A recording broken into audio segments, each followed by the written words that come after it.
Good morning, everyone. Welcome to the first day of Google Camp. My name is Marissa Marietta Hume, and I will be your moderator for this session. And our presenter is Angela Milverstead this morning, and she'll be starting shortly.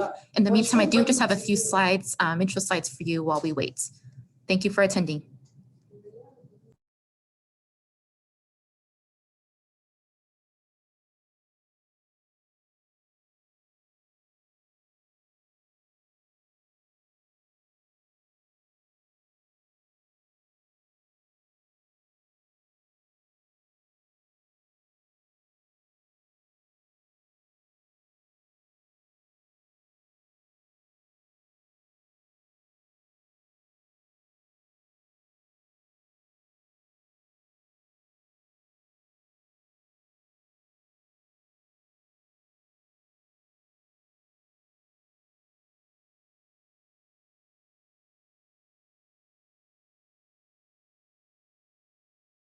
When it's getting closer to the end. Okay, Angela, I'm going to stop sharing if you're okay with that. Tell you, Maria, 2 minutes or 5 minutes? Okay. No problem.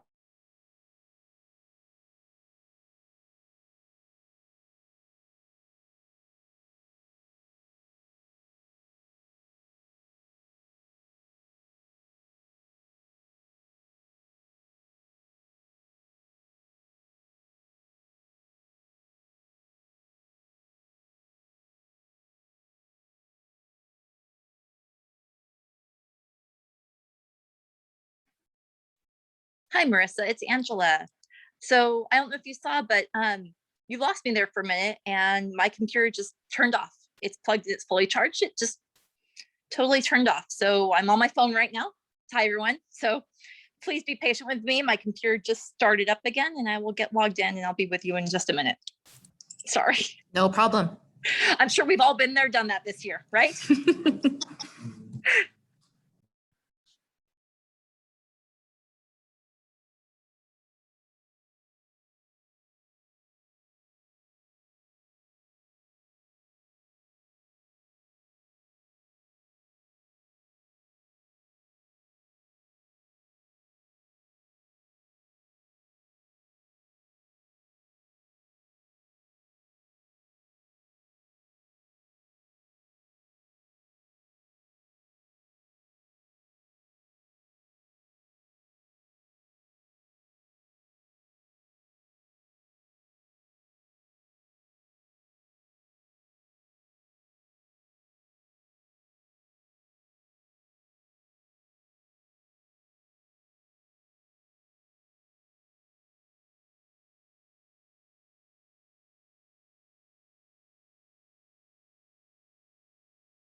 Marissa, it's Angela. Did you already do your intro slides? I did, yes. Okay, all right. Yep. So my first slide, everyone. So hi, my name is Angela, and I'm an elementary instructional coach from Chino Valley Unified School District. And my first thing to have you guys do would be to introduce yourself in the chat. So if you wouldn't mind just putting in your name, where you're from, and or where you work, and what you do. So if you're like, you know, a grade level teacher, or if you're a support teacher, some other kind of specialist, if you would go ahead and put that in the chat so we can all start to build some relationships between each other and make some connections.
now that you've all gotten a chance to kind of share where you're from and what you do, I wanted to let you know, so in the SCED, there is a presentation material.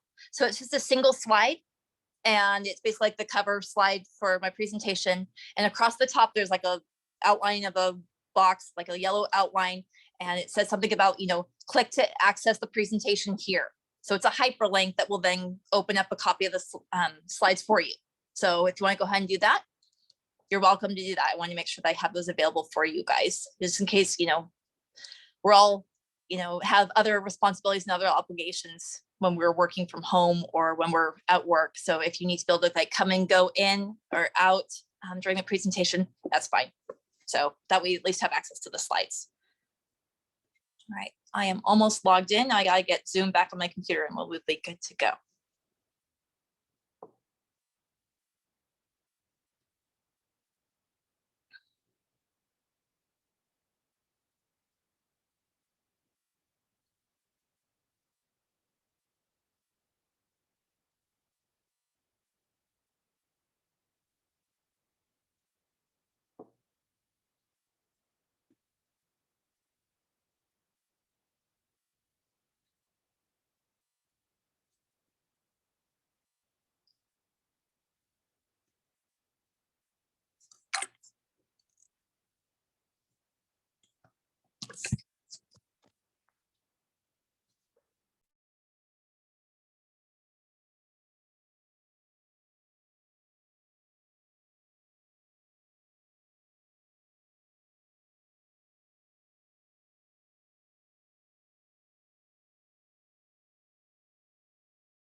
Marissa, if you could do me a favor, since my computer kicked me out and then back in, I won't have access to the chat. So if you wouldn't mind saving the chat for me, that way we can load it up as one of the session materials as well at the end. Of course. Thank you so much. You're welcome. All right, let's go here.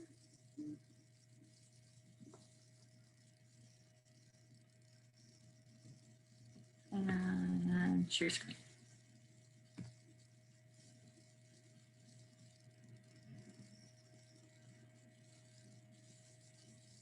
Thanks for your patience, everyone.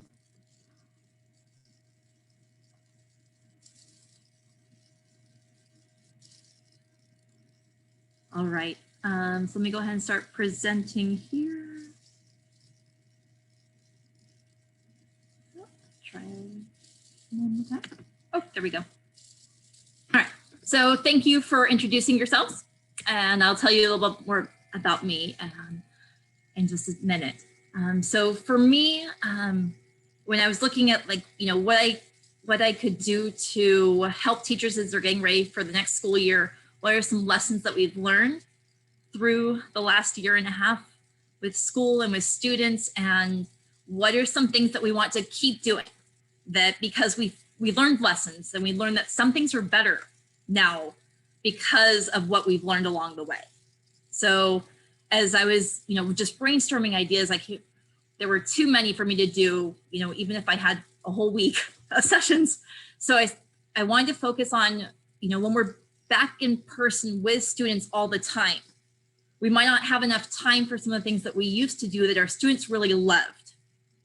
So let's figure out how we can do those asynchronously. And when we were distance learning, that meant that, the teacher would teach sometimes, the students would have other work to do and they could fit in on their own schedule.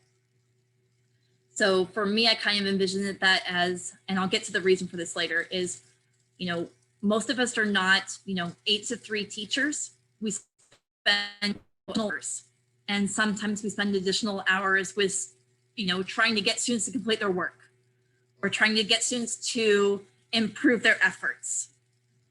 And we already put in all that extra time. So let's see if we can use some of that time to build relationships and how to strengthen them with students.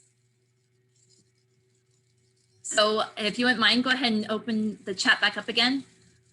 In your own words, why is it important to both build relationships at the beginning of the school year and also to strengthen them? throughout the year. So go ahead and type in the chat in your own words. Why is that important to you?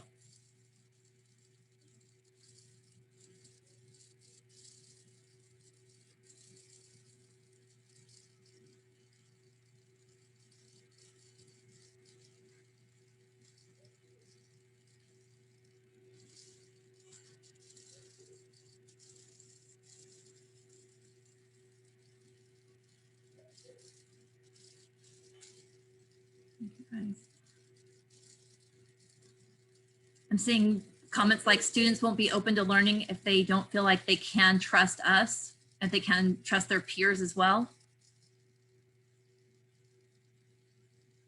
It helps the student engagement. They're more invested in their learning. We want to have those connections with students because we want them to be invested in their learning. Not just the relationships with us, but they also have a greater connection to the school and the school system as a whole. And we know that some students really depend on the school system to help them get through their formative years. Students work better for someone they have a good relationship with.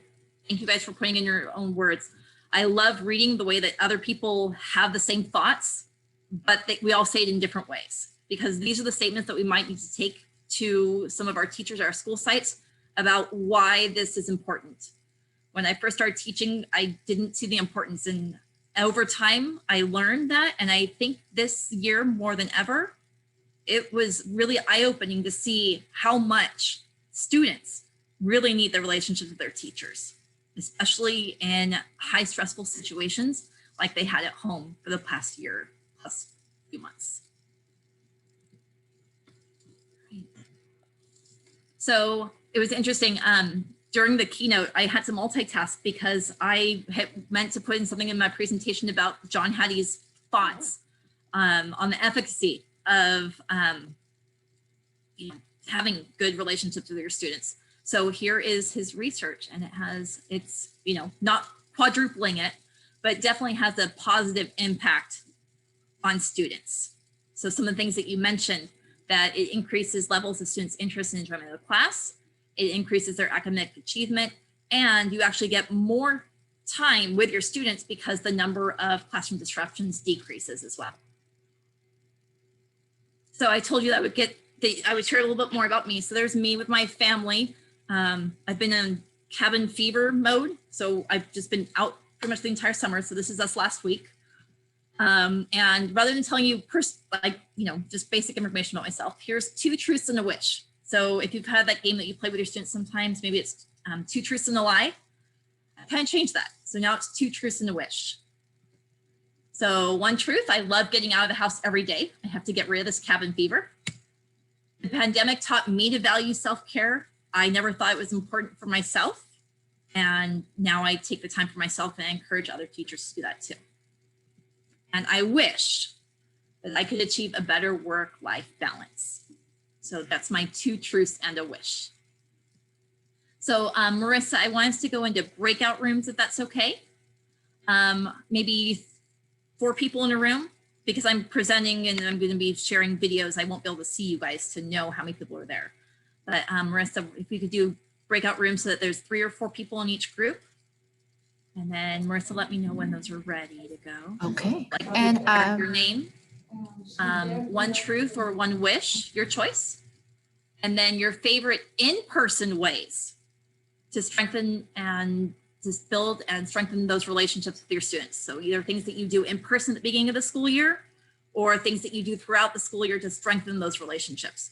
And this is for in-person. We're going to get to the asynchronous time later, but just what do you usually do? What are your favorite ways to build and strengthen relationships?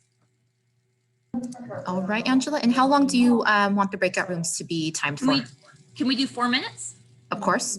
That would give, so if we're in groups of 3 or 4, that would give each person about a minute to share. And of course, we tell our students this, that the best part about having these breakout rooms is it gives you guys plenty of think time so that you are ready to share when the breakout rooms are ready for you.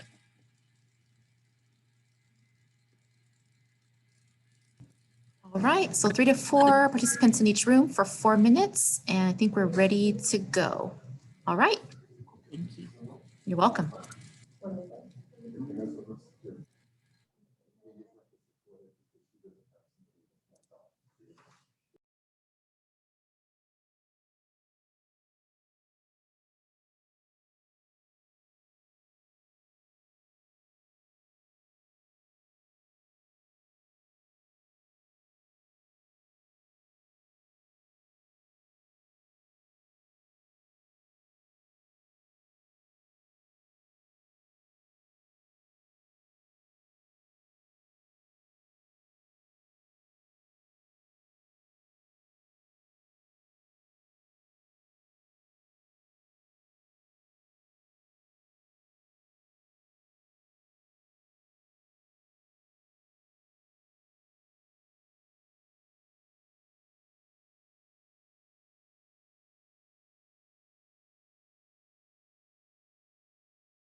Hi, Janet. Are you having trouble going into breakout room 7? Or do you want to hang out in the main session?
All right, we have people coming back in now. All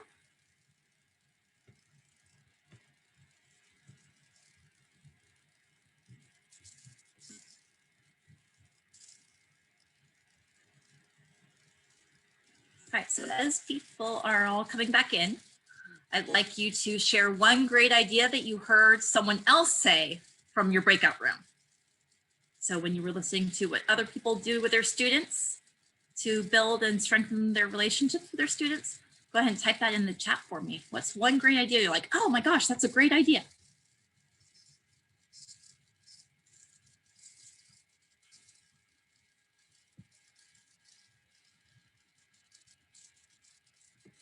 As you guys are typing, I'll read out loud to you. So we have playing scavenger hunts as icebreakers. Lots of teachers also love doing that because it gave them a chance to, have fun with the kids too. Having the morning meeting is a good routine for having those relationships, and that's a great way to keep strengthening them because it's a routine that the students are used to, and you can modify it throughout the year. Telephone game, guessing favorite colors. Oh, that sounds cool. A speed dating type of format for asking and answering questions. Ooh, I wish I could have been a fly on the wall in that room to hear that. Being open to learning something that kids are interested in, like Minecraft. I know that, you know, I got into playing Among Us because my kids were into playing that. Having a routine of connecting with students. And I agree with that. You know, if students know when they can connect with you, then they are more likely to connect with you because it's a part of the routine. So thank you guys for sharing those. If you're still typing, go ahead and send it in. So if you remember when I was trying to talk from my phone at the beginning of the session, we were looking at, you know, not the in-person time, but the other time outside of class time. You know, consider why it might be an advantage to using non-classroom time, non-instructional time to build and strengthen those relationships. And you know what, we kind of talked about that already, so we will, in the interest of time, move on. So if you already started typing, then send it in, but I'll keep moving on. So this is a quote. I'm paraphrasing her words a little bit because my auditory memory is not that great. So there's a 6th grade teacher that I work with. Her name is Tracy. And she basically said this: I learned that for kids who were disengaged with learning, when I engaged with them socially and strengthened our relationship, they were more willing to do work they didn't want to do before. So as I said at the beginning, rather than, you know, she spent the first couple months just trying to track down these 6th graders that weren't coming to class and weren't doing their work and weren't responding to emails and all of that. And then she had a student's parent read out to her and say, he's sad because his brother's in the hospital and that's why doesn't want to do school right now. So instead of communicating with him about school, she started doing personal things instead. So she talked about a connection when her dad was in the hospital. She asked how the other family members were doing. So her interactions with him were purely social and just getting to know him for about 2 weeks. And then he started coming to class and then he started doing his work. And she told me, she said, Angela, I spent just as much time on that kid when I was trying to hunt him down and chase him down as when I did was building a relationship with him, and I got so much more out of it.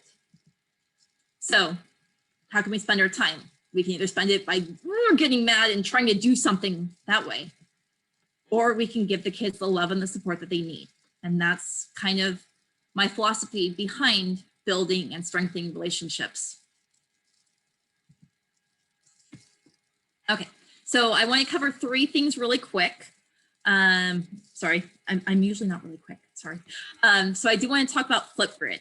So if you could type your answer in the chat, just so I know what your comfort level is with Flipgrid. About how many times a month did you use Flipgrid with your students during your online learning? So if you never used it, write 0. If you use it once a week, then that'd be about 4 times a month. If you use it every day, then you can write 30. If you do it multiple times a day, you know, 100. Okay, so some Flipgrid newbies here. Wonderful. I'm glad you guys are here. Okay, a couple times.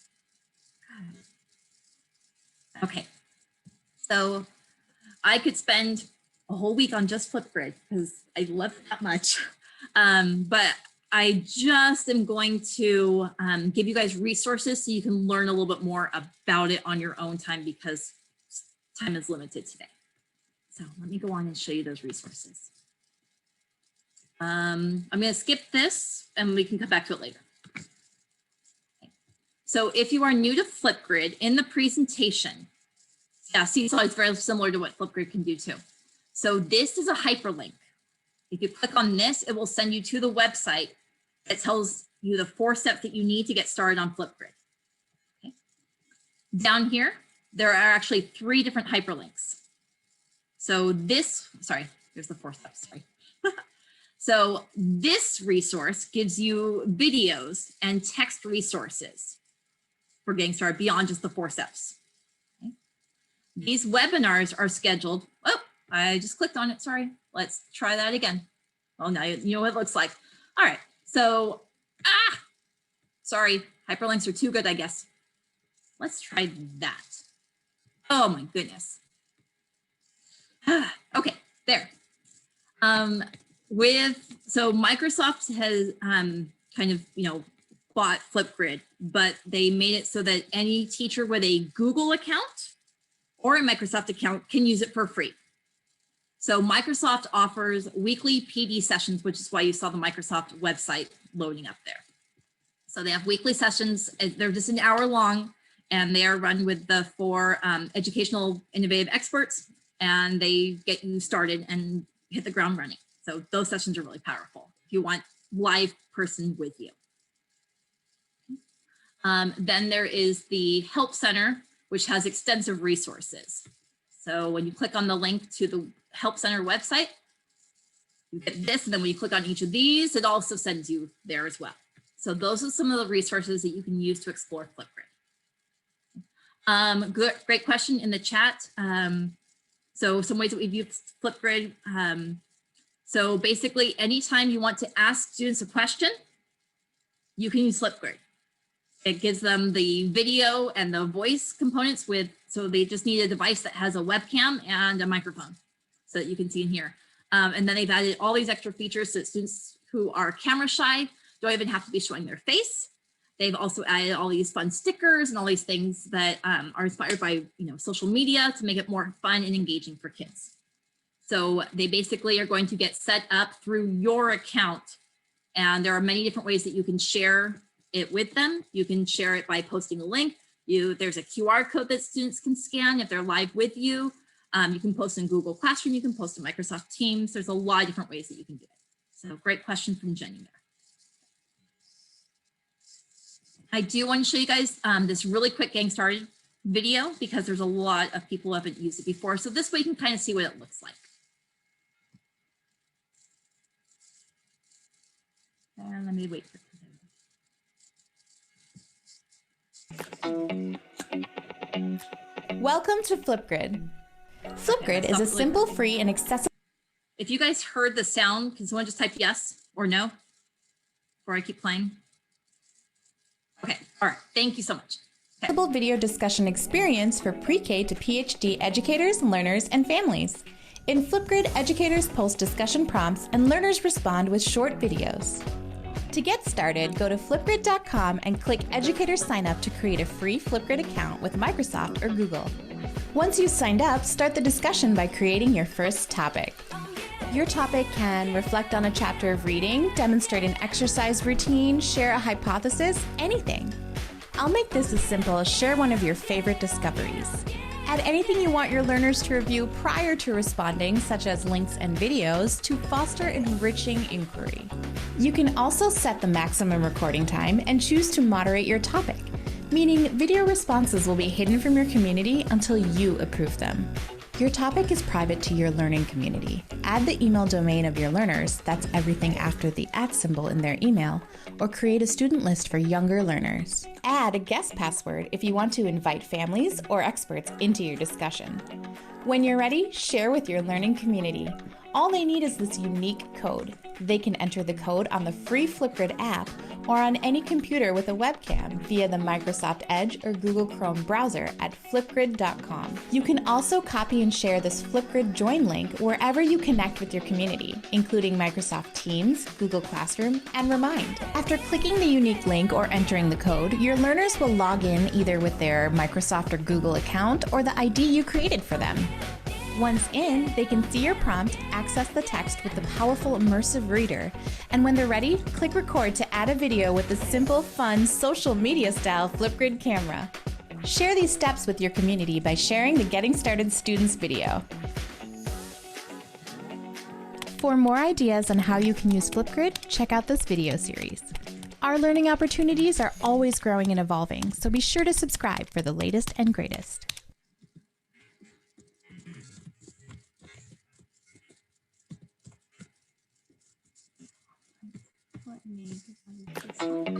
Right. Nope. Let me try that. There we go. Okay, I had a question in the chat about the responses showing up in real time. They do. They show up immediately. It's like posting, on any social media platform, pretty much. So sometimes you might not want everyone to see it. So if you're asking students about like their personal lives or what they're struggling with in school, or, or maybe even just to build that trust with them at the beginning of the year, letting them know I'm the only one who's gonna be seeing these videos. You turn the moderation on as she talked about in the video, and you're the only one that can see them. Once you approve videos, then they can show up for everyone. And sometimes I'll ask students, so you shared this really, private thing with me, but I think it would help for other students to hear it. Do you mind if I share it? And when they say yes, then I say, okay, I'll turn it on for everybody to see. So that's one of the things I love about Flipgrid, is that you can decide who the audience is going to be. Okay. So as I mentioned before, you can use Flipgrid to ask your kids any question. It can be personal, it can be about their interests, it can be academic. So go ahead and think of what prompts or topics what questions you would ask your students that you could, put in there for them that you could use Flipgrid for. What questions would you ask them that would help them build and strengthen relationships with you? So go ahead and put on the chat for us. We are collecting a whole resource of ideas.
So as you can see, as one of the reasons why I'm going to have Marissa save the chat, there's a ton of good ideas that you guys are sharing with us. So while you guys are sharing ideas, I just saw one about, who is in your family. I have had students do family videos where, I can send it so that it's being sent via email to the parents saying, what are your child's strengths in their learning? What are their strengths at home? So you can even use this video platform to engage with parents as well. Thank you for sharing this. So in case you need more good ideas, once you get your Flipgrid account and once you do those 4 steps, then you are ready to roll. Discussion is where you do your own prompts, where you ask your own questions and you can build it just as you saw in the video. And they also have this resource called Discovery. Sometimes I call it Disco Library for short. So in the Discovery Library, if you're looking for get to know you activities with your students, if you're looking for how to build those relationships with them, you can search by subject and you're going to scroll all the way down and look for other. And these are the relationship type topics. For example, the ones you see here, all about me, what makes you smile, what's in your bag. So there's academic ones that are already created here for you. You basically send them to your class. Somebody's already made it for you. You can just pick it and send it. It's wonderful. You could also pick the age group of students by selecting the community. You can do early elementary, you can do middle school, you can do high school, or you can do everyone, which is what this one was set for. You can do a search. I'm sorry, maybe it was age range. There we go. And then this is how many times this one has been used by other teachers. So you can tell that these are really approved, tried, and true. If you have a great one, you can also click on a link that will send yours that you did with your students to be submitted to the Discovery Library as well. So if you run out of ideas, there's 4,000 plus topics, and that's just on the relationship ones, not even the academic ones. So you could do several of these every single day. So I wanted to share that Discovery Library with you. There's other ways to find Flipgrid ideas on social media. They are on Instagram and Facebook and Twitter. And then again, they have that website as well. I think I mentioned this earlier. Always let the students know who their audience is going to be, because that maintains their trust with you. They don't want to find out that when they are telling you something private, that it's actually a public video. So just make sure that you tell the students in the assignment and the topic, please make a video for me telling me about your family. I will be the only one to watch it. Or please make a video talking about your family that will be seen by your peers. So that way, again, they know who their audience is. Okay. I am running short on time. Okay, so I'll speed through this as much as I can. So for Google Classroom comments, you can use comments. It's another way to just stay in touch with students. You've got Flipgrid for videos. This is a way for them to just check and see, like, oh, what's going on? Like, what's my teacher thinking? How can I communicate with my teacher even if I'm not in school? Knowing that they can go to you and that they have a way to communicate with you besides email. So you can do comments in the stream. You can do them with assignments. You can do them in private comments. So I'm going to scroll through this really quick. Just to see where you guys are at with Google Classroom comments. How often did you use Google Classroom comments with your students during online learning? If you use Google Classroom comments. So if you use Google Classroom, if you just did it like, once a day, just write once a day. I see someone writing every day. If you want to write like occasionally or not really.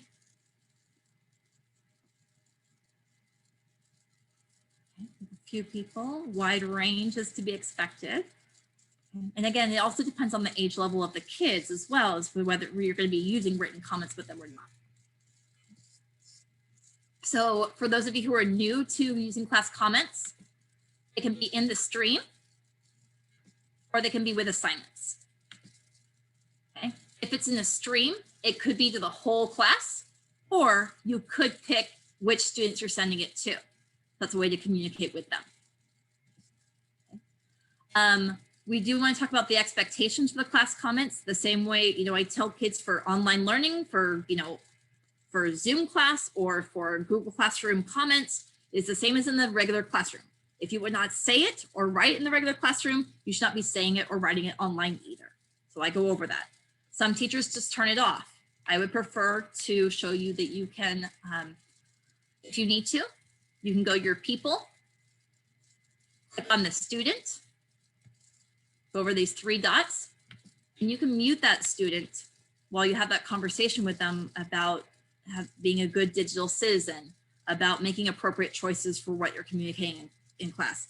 If you're just going to be, writing A, B, C, D, E as a string of comments, as I saw in a 5th grade class this last year, then we have that conversation of how distracting would it be if you stood up in the classroom and did that with everybody's attention on you.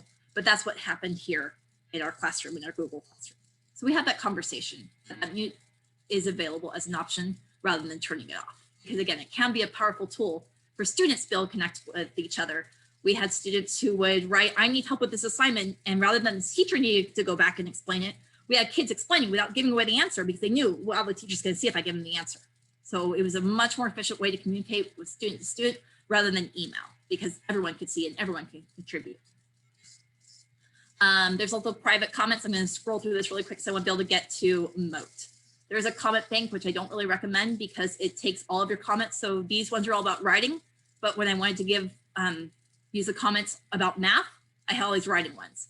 So instead, I recommend doing your own file. It can be a collaborative document with you and your grade level team. For this writing assignment, here's what we're focusing on. Here's comments that we can use. And they literally just would type a comment and then copy and paste it so that other teachers could use it too. I know that was really fast. Okay. How to check. Students need to know where to look for those private comments. So when they click on classwork, view your work, right here, means that there's a comment. So if they know that the comment thread has 3 and now it says 4, then they know that you've responded to them. So that's how students know. You have to teach them that. The same way that you teach them when you hand back papers, read what I wrote on your paper. Don't just throw it in the trash. You're teaching them how to read your comments. You can manage your notifications, so you can select what you get notified for, what you get emails for, and which classes. Here's a video I talked about in the session this morning. I said that I have a really quick video from Alice Keeler. So watch this and she'll show you how to filter your emails and have students send you an email if they would need a response back from you, if they're asking for help for something. So when you have time, that's fine. It's awesome. It's like 90 seconds. It's really quick. Sorry, we're moving on. Sorry, Alex. If we had more time, if my computer hadn't crashed. Okay, so we're gonna, and because I want to be able to get to Moat, it builds on Google Classroom comments. Here are some ideas on how you could use them. Sorry. Okay, so some of the drawbacks to using Google Classroom. So what I saw is that, students get tired of typing all day long and teachers get tired of typing all day long as well. And again, the same thing is, if we're handing back a stack of papers to students and they've got comments written on them, sometimes they don't even read them because it lacks that connection with you. If I'm giving feedback on how kids did a math problem, if I were to write out all the things I wanted to say, it's gonna be like that effective. If I walk over and show the kid, hey, look at this and this and this, that's more effective because I've got that connection with them. And that's one way that we can build and strengthen the relationships with students is by using the power of our voice. That's one of the things that's great about Flipgrid, and it's kind of missing from the Google Classroom comments is the power of our voice. So the Moat extension gives us that.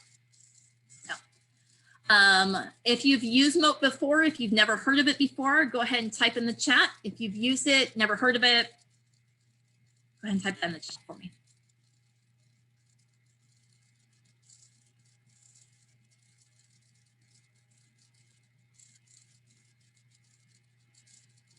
Okay, get some Moat newbies as well.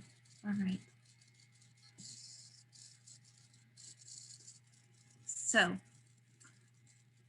Moat basically turns a Google Classroom comment into a voice note instead. So if you have the extension installed, then you can leave voice comments for students. If students have it installed, they'll be able to click on the play button and listen to your comments. If they have the extension installed, they can click to record their own voice comments back to you. It works in Google Classroom. It works on Google Slides. It works on a few things. They just made a few changes back in April. I don't remember all of them. So here is a video that I made on showing students how to install the extension. One of the reasons why I like it is because it actually was approved by our, my school district is very concerned about student data privacy, and they signed the privacy agreement. So for me, that is a huge plus, and then they allowed students to install it. So if your district looks for things like that as to which extensions students can and can't install, then you can have them go down that path to get the approval for your district as well and have them sign off for your district. So you can do that. I wanted to show you kind of what it looks like and how to use it. Hello, student. So I'm going to skip to 204 so that you can see what it looks like. For you to be able to leave voice messages for your teacher. And really quick sound check. How's that going? Yes or no for sound? Okay, awesome. Thank you. When you click into an assignment, you'll see over here that there are private comments. You could certainly type a message here to your teacher and send it to her, or you can now use Moat.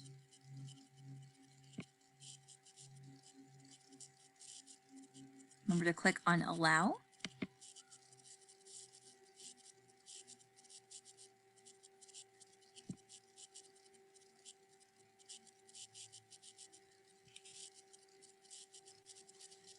Hello, teacher. I'm having a hard time understanding this assignment because I wasn't feeling well that day. Can you please explain it to me again?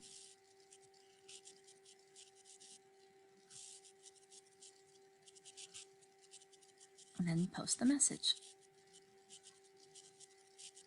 Now what's wonderful is if both the teacher and you have Moat in their Chrome extension, you don't have to click on a link. You can simply listen to the message here.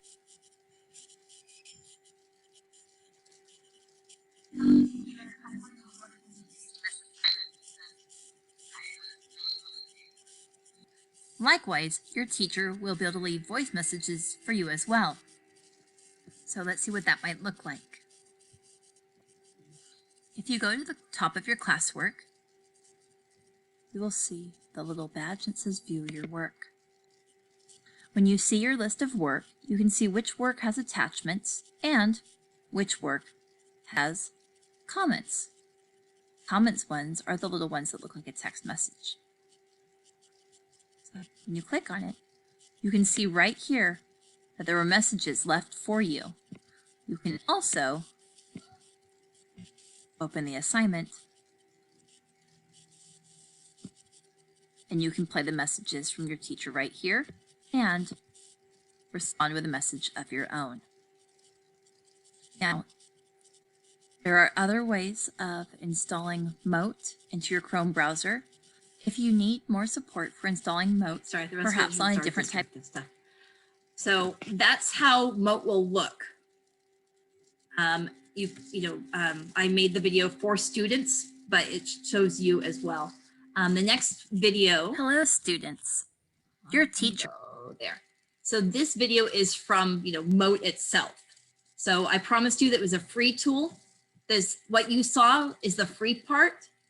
They do have a higher pricing structure. So it's one of those freemium ones. And it will do translation into other languages, and it will do a written transcription. So if people want to be able to read it instead, like, visually see it, they can. So, but again, I'm just talking about these features. So here's a great video that shows you all these amazing features. Just keep in mind that they'll show you the paid ones, and the little excerpt I showed you the free stuff. So that's the caveat, that some of the stuff they show you in their awesome looking video, much better than mine, is some of the stuff you might want to consider paying for or not. So I wanted to let you guys know about that. And we'll skip your video for now. So again, the benefits, having that voice connection with your students where you can hear the inflection in their voice, they can hear yours, and you can explain things verbally that you might not want to write in just a Google comment. So that was supposed to be in chat and breakout rooms, but our time is almost up. So if you saw something new, or if you had something spark for you, if you would share your thoughts in the chat really quick. What are your next steps based on the tools that you saw? Which one do you want to explore more? What's something new that you learned? What do you want to do next?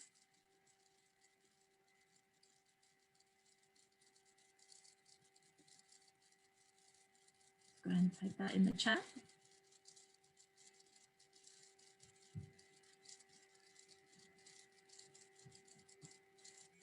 I do have to say Flipgrid is one of my favorite tools.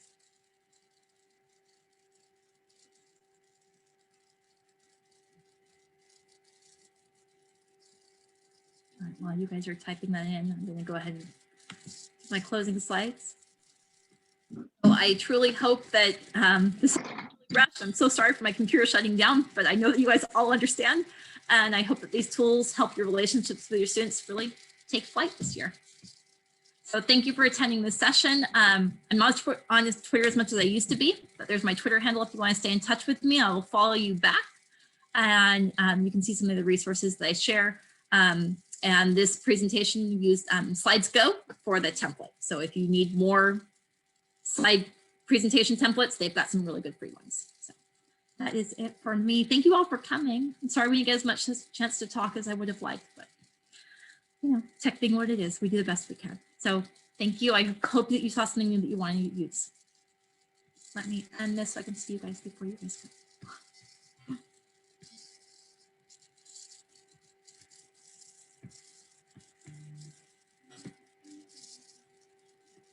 All right, there we go. Now I can actually see you guys. Thank you guys for your time. Thank you for choosing the session. I hope that you saw something new that will inspire you to have those relationships with your students next year. If you have any questions, if you want to type them in the chat, I'll be here for a few minutes.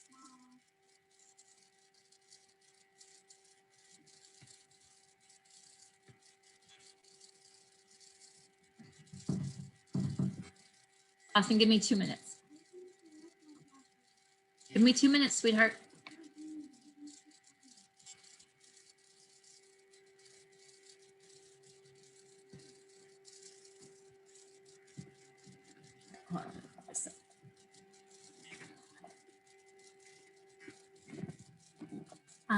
And then Marissa, can you remember to save the chat for me?